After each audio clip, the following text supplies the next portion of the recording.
ini ginawa niya pangini kapampang verso sobrang talinong tao bayan si Dos yung pamagat na milalong nikat ni buntok yung tao yung mayroong talasuyo pagilalagin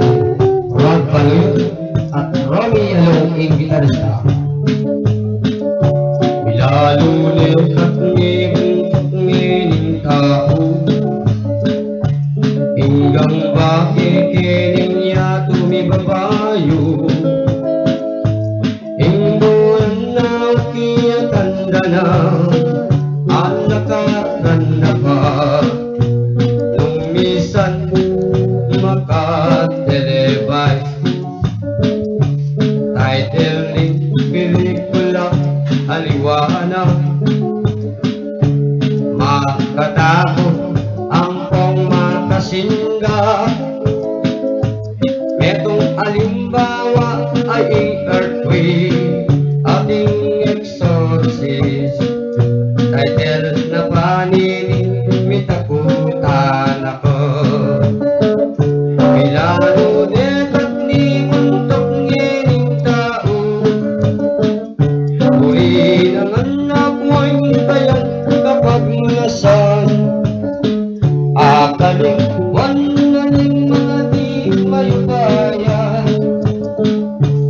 at umeging bahan nung Domingo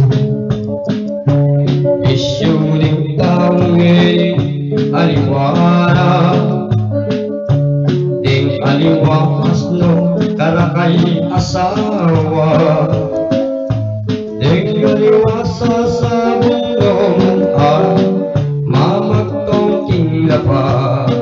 akaling randaling karelang pamilya milalo dekat ni tao kinyado uli naganap ay kayang kapag nasan akaling iwan dalang mga di mayupaya at umeging isang buwan ng Domingo isip ning taong ngayon aliwanag ating niyang anak dapat alang tato ding aliwanag palang artista o kang makapormano kapanintunan dapat hold up